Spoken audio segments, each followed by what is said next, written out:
We got this. We're concluding our series today called Illusions. Before I dive in, I would love if you could be praying about a couple of things as we go through this week and on into next month. The first thing is obviously pray for kids camp. This week is really, really important, and for us, it's not just about the kids. Obviously, we want to see kids meet Jesus, and we want to see them have a lot of fun. But for us, it's also just about the entire family and what people feel, what those parents feel when they drop their kids off at kids camp. That they feel like it's a safe place, and that they feel loved and they feel recognized. And it's very doubtful that next Sunday after kids camp, we're going to have 100 more people in the building. But what the intention is maybe 6 months from now, maybe a year from now, maybe 6 years from now, those parents will be going through something and they'll remember, even though I don't necessarily they may not even like church, but they'll remember what they felt in this place when they dropped their kids off. And so that's our goal, is for God to work now, but also for him to work later. The other thing you can be praying for are growth group leader signups start next month. I don't know if you've realized this, but we're growing as a church. And so what we need more people to get connected to each other.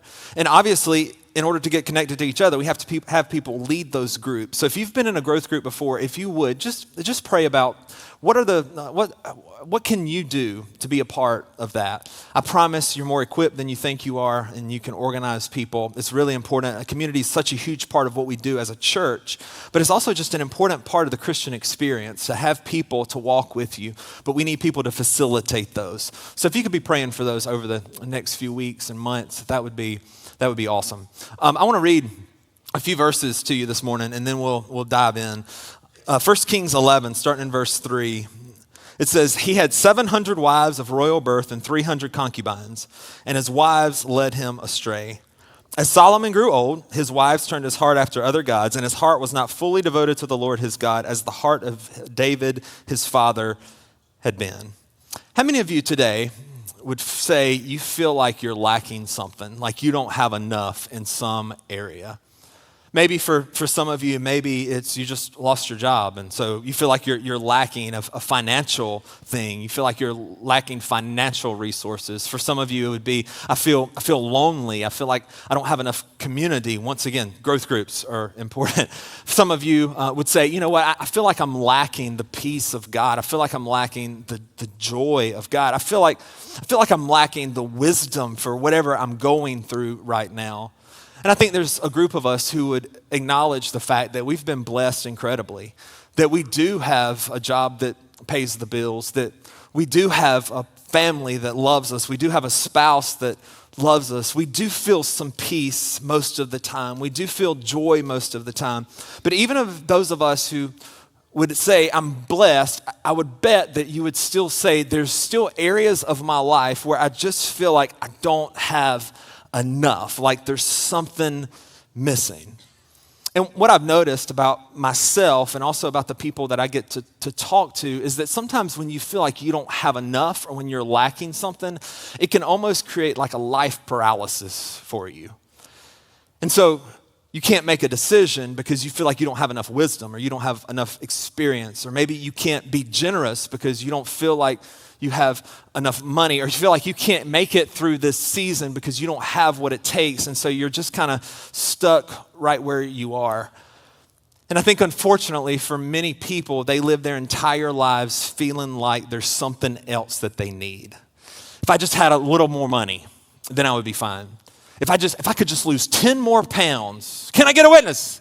If I could just lose 10 more pounds, then I'll be where I want to be. If I could just save just a little bit more money, if I could just get another degree or another certification, then I would feel like I know enough. If I could just work through this issue, then I feel like I would be where I want to be. It's what I would call the endless pursuit of enough. Do you ever feel that tension in your life? The endless pursuit of enough. We've been in this series of messages that we've been calling Illusions, and so it's all about those things in life that we think we can attain, that we can somehow grasp. But what we always find is when we think we're almost there, it moves a little further away. So the first week we talked about control and the fact that really the only thing that we're in control of is our actions. And we have to ultimately trust the God who is in control. Last week we talked about perfection and how sometimes we wait on these perfect circumstances in life in order to accept everything that God has for us. Today, this is my title. Are y'all ready? Can't get enough. Can't get enough.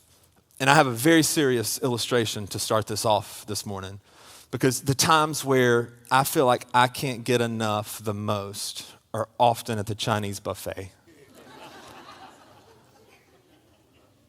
Y'all track with me. I don't really like buffets. I'm a little bit of a germaphobe, okay? Those people that know me are always shocked that I like Chinese buffets. But I don't really do buffets, but Chinese buffets I will do. I mean, a Chinese buffet hates to see me coming, y'all. I'm sure there's some like inner network of Chinese buffets and my picture is in the software. They're like, warning, this guy. And if you've been to a Chinese buffet lately, now they make you pay before you eat. You know, used to, you would eat, you get your check, and then you would pay on the way out. Not anymore. There must have been a lot of diners and dashers. So now they make you pay when you go in. And it never fails, when I see how much I had to pay for my buffet, I always feel like I got to prove a point in how much I eat. Like I'm going to eat every dime of this Chinese buffet. And so I can be 2 plates past full and think, I got to go back. I got to go back for one more because I just feel like I haven't quite had enough. I think that's probably, maybe not, how Solomon felt in the passage we read just a moment ago. If you remember Solomon, we talked about him a couple of weeks ago. He's David and Bathsheba's son. A couple of weeks ago, we talked about the fact that David had named him to be the 3rd king of the nation of Israel, despite having a couple of older half-brothers. And so he would become the 3rd king of the nation of Israel, actually the last king before the nation split into Judah and Israel. David, his father's last words were this, 1 Kings 2:2-3. He told Solomon, "Be strong, show yourself a man, and observe what the Lord your God requires.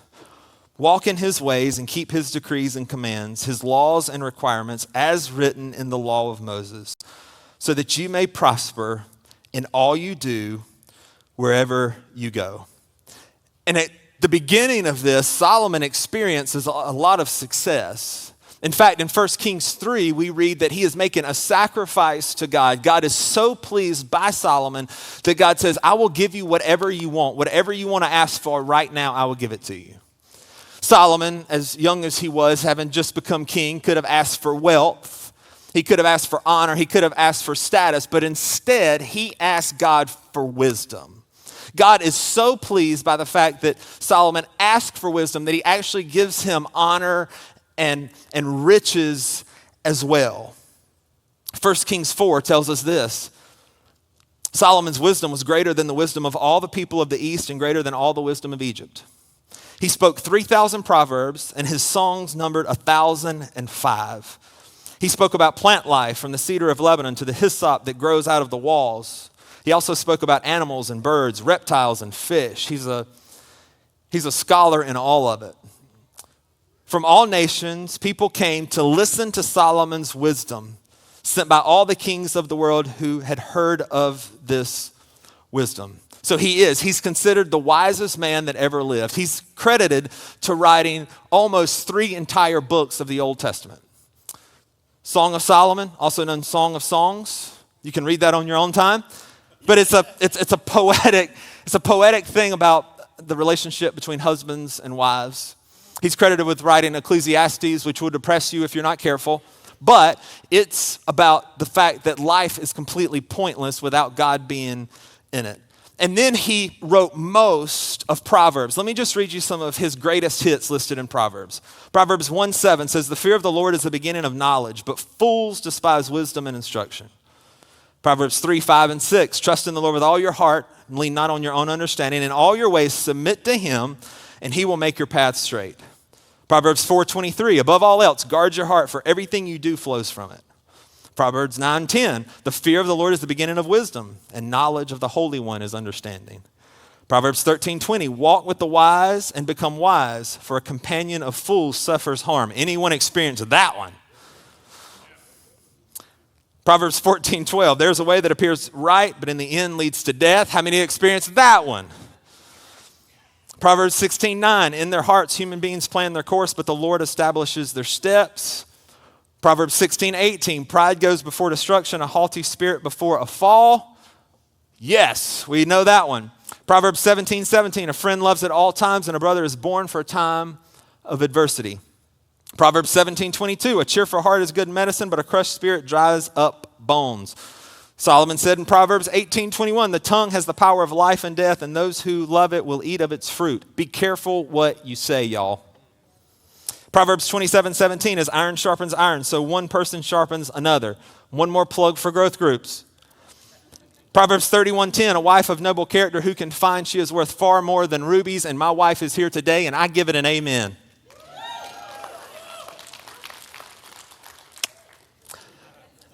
That's a wise man, isn't it? The first time we actually see him using all of this wisdom is in 1 Kings 3. When a case is presented to him, it's actually two prostitutes, and one says the other stole their baby. And so in order to judge the case, what Solomon says is he says, okay, well, bring me a sword. We'll chop the baby in half, and both of you can have half. And he judges the response of the two women. Of course, the woman who is not the child's actual mother says, fine, go ahead. The actual mother of the child says, no, stop. She can have the baby. And so Solomon realizes who the real mother is. Then later on in Solomon's reign, he builds the temple in Jerusalem known as Solomon's Temple. It was a critical time for the Jewish people. You see, up until this point, the Ark of the Covenant had been stored in the tabernacle, which would be moved over and over and over again. The Ark of the Covenant represented God's presence, and to some degree was God's presence in the Old Testament. And so when this temple is completed, now there's a permanent home for them to worship. And so Jerusalem becomes the political and the religious center for them. Not only that, but the completion of Solomon's temple was also part of the Davidic covenant, which was a covenant, a promise God made to David some 40 years before. The Davidic covenant said that it would be his ancestors, that the Messiah would come from his ancestral tree. But it also said that he would complete this temple, that future generations would complete this temple so that they would have a place to worship God.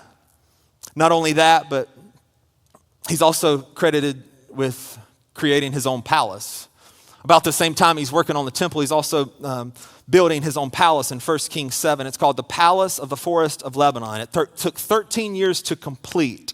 It was built with cedar from Lebanon, costly stone foundations, and had 3 tiers of windows facing each other. There were at least 15 rooms in Solomon's palace. It wasn't just his palace, but he also looked the part too. He had a golden throne. He drank from golden drinkware. He had horses, he had chariots, he had more horses, more chariots than any other king. In fact, other kings and queens would come from other places just to see all that Solomon had.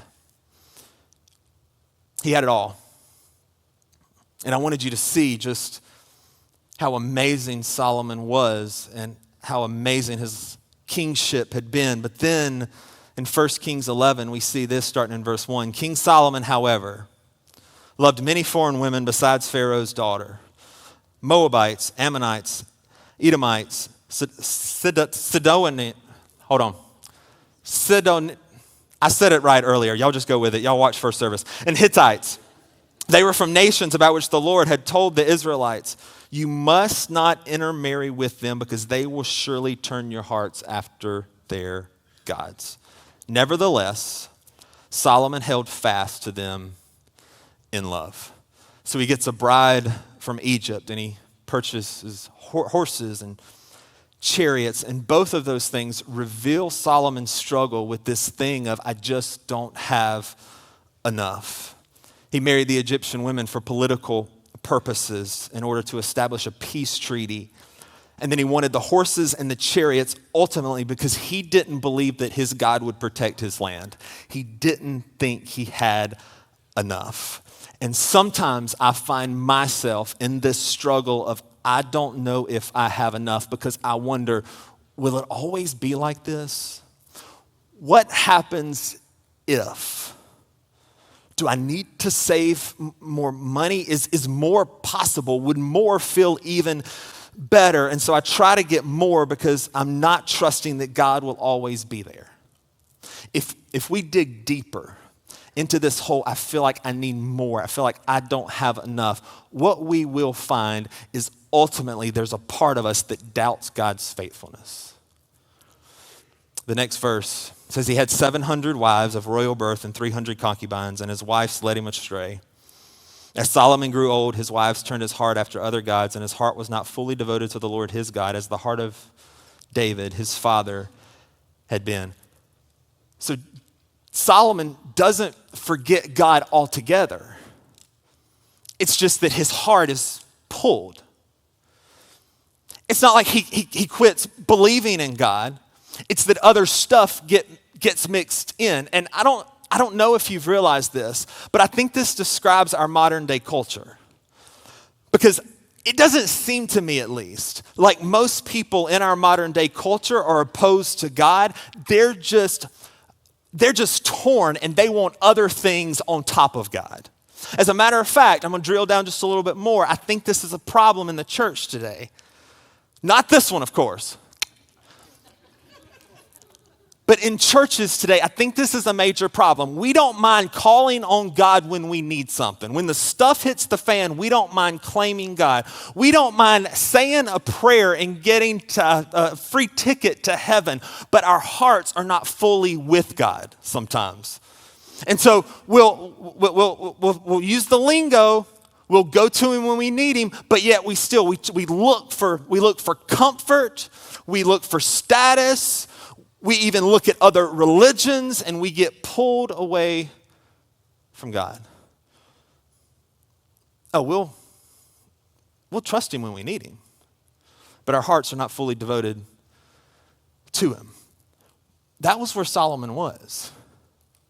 These women had pulled him in a direction that God had already told him, don't do that. You will get pulled in another direction. And we're going to talk about this more in a couple of months, but y'all, the boundaries that God gives us are not to rob our fun. They're to protect us because he knows more than we know. And so he knows what's going to happen when Solomon does this. But Solomon does it anyway, and his heart gets pulled. It says in verse 5, he followed Ashtoreth, the goddess of the Sidonians. I got it that time. Ashtoreth was a goddess of sex and fertility whose worship involved crude acts and worship of the stars. And Molech, the detestable god of the Ammonites, Molech worship involved human sacrifices, especially kids. So Solomon did evil in the eyes of the Lord. He did not follow the Lord completely as David, his father, had done. So it's obvious that even though Solomon seemed to have it all from our perspective, he had riches and wealth and status and wisdom and a palace and had done so much good stuff for the Lord. There was still something inside of him that just didn't feel like it was enough. So as I prepared for this, I went searching for why would Solomon do what he did after all that God had blessed him with? And I have to admit, I searched and I really didn't find any good answers. Some people say that he just forgot. The wisest man to ever live and he forgot? I don't think that's it. Some people say that he just kind of slowly drifted away from God. And I can see that, right? Sometimes I can even feel myself doing that because we tend to drift towards chaos and darkness and not towards God. But I went searching for deeper answers, and I've just got a few things that I just wonder if Solomon didn't want more because he had some certain issues going on. And that's one of the things I love about this church is we always ask, okay, what's under it? I know how you feel, but why do you feel like that? And so as we go through these, I think maybe some of these will resonate to us when we don't feel like we have enough. For Solomon, and maybe for some of us, maybe it was because he was raised with wealth and he never wanted for anything. I mean, he had it all from a very young age. I can see how he would become ungrateful, can't you? When you're used to succeeding and having everything you want when you want it, it would seem like gratitude would start to dwindle. And I think that's, for some of us, I think that's why we always want more, is because we're not grateful for what we already have. We have an 11-year-old boy who's an only child, and so he's a little, I'm not going to use the word spoiled. I choose to use the word blessed. But sometimes I can see it when he gets something. It's almost like his mind goes to, well, what can I get next? And I think for sometimes as adults, I think we do this too. And I think what's worse is we don't even realize it. And I know that most of us in this room would not call ourselves wealthy or rich, but the truth is, if you look globally, we are all wealthy and rich. We have food in a refrigerator. It may not be the food you want, but it's food. Most of us have a shelter over our heads. We have a car that we drove here, even if we weren't sure it was going to make it here. We have a car that we drove here, and all I'm saying is sometimes I think we can't get enough because we forget how much we already have. And I wonder if that wasn't Solomon. You see, sometimes I think the reason we can't get enough is not because of our need, but because of our greed. I'll keep going. I also wonder, could Solomon have lost his identity a little? Because he had to grow up so quickly. Some of you have been there. I talk to people all the time that didn't have time to be kids. Solomon took the throne anywhere from 15 to 20 years old, scholars say. If he was 15 when he became king, he was barely in high school. Like today, he would have been barely in high school. If you have a 15-year-old or have ever had a 15-year-old, could you imagine your 15-year-old being king? Some of you just got flashes of what it would have been like. And so even though his father was David and was king before, I just wonder if he had to grow up too fast, and he kind of lost his identity and who he really was. I think the reason some of us can't get enough is because we've lost our identity, or we don't realize our identity in Christ. Think about it. If you're a follower of Jesus today, what if you really believe to your core who he is and what he says about you? What if you really believed that the creator of the world, the Son of God, stepped down, loved you enough to die on a cross for you? He pays attention to your every move. He provides for you. He walks with you. He walks before you, and he covers you. Wouldn't that change your desire for more? Wouldn't we quit chasing more? Wouldn't we quit saving more? Wouldn't we quit wanting more if we really believe that? Hear me, you can write this down.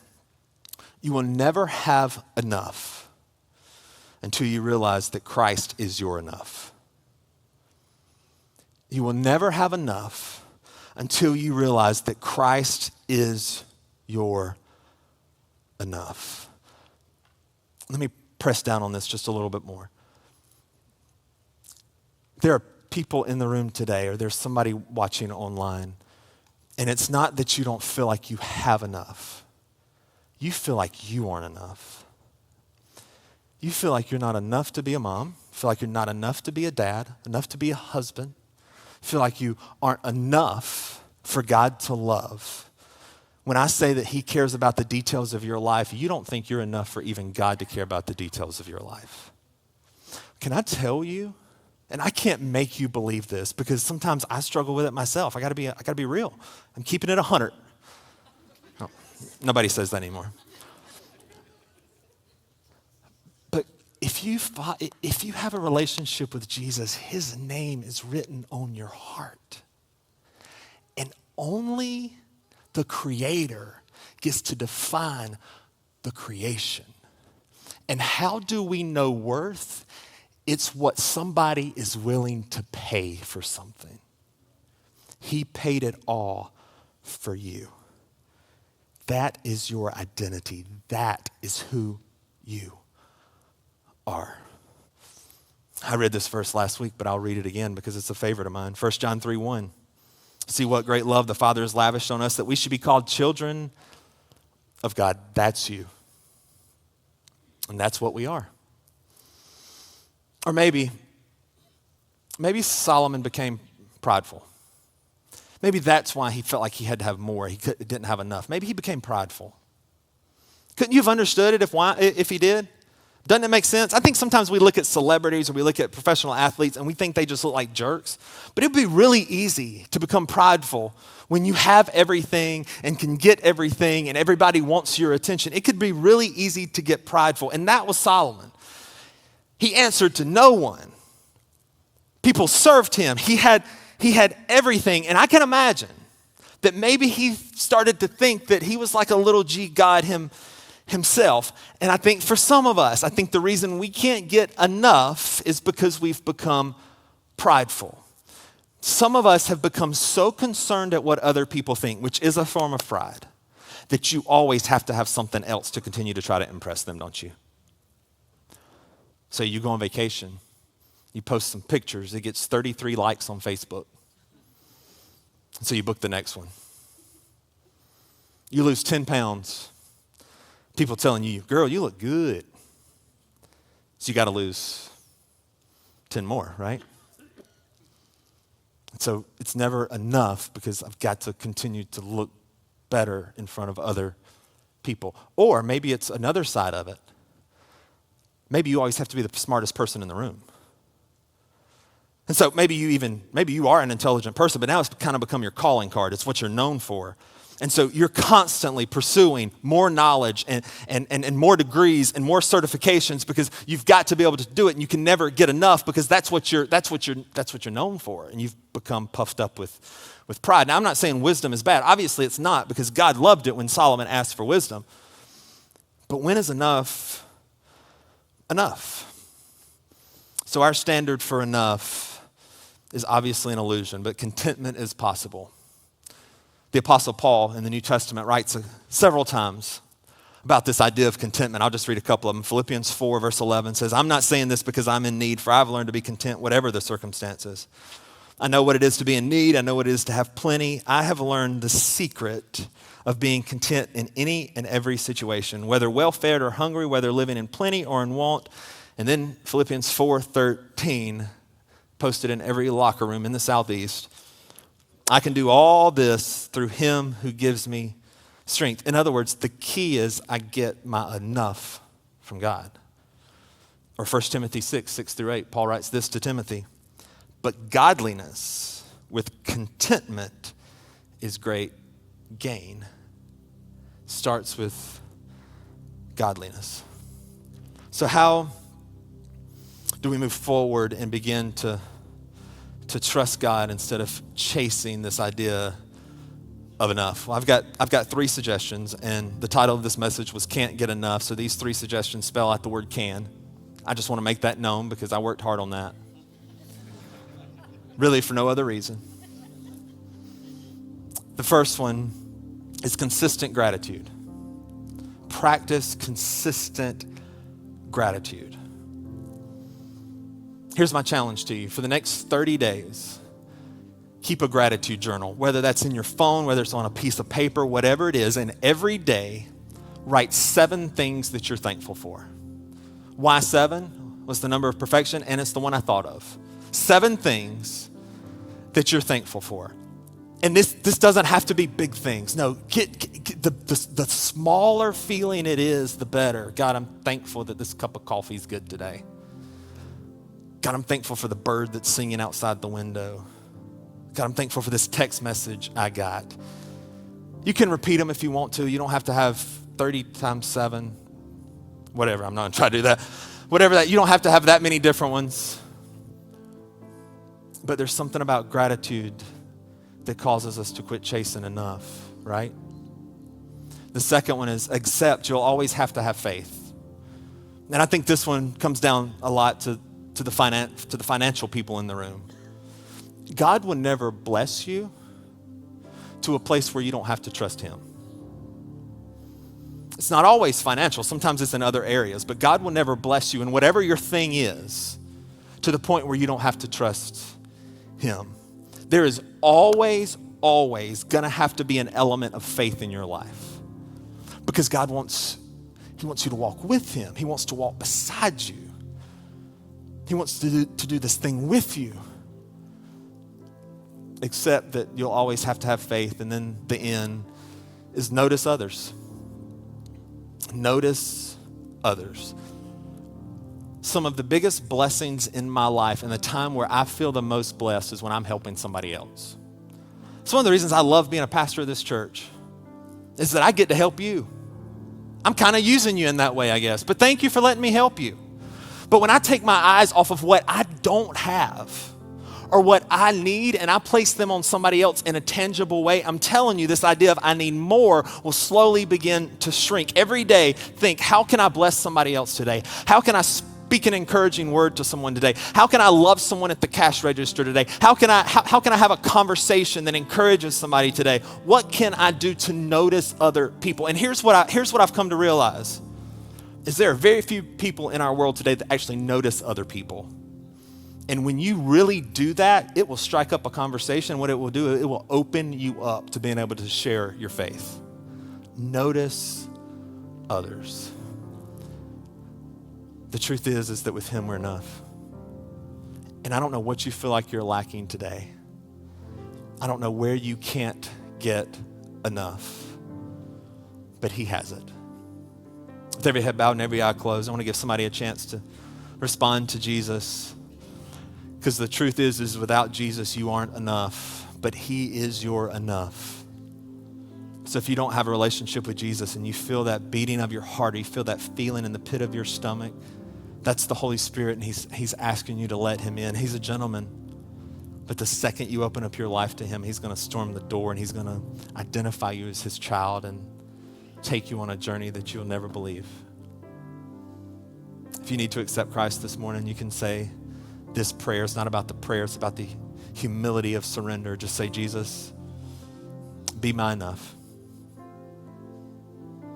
I believe you died. I believe you rose.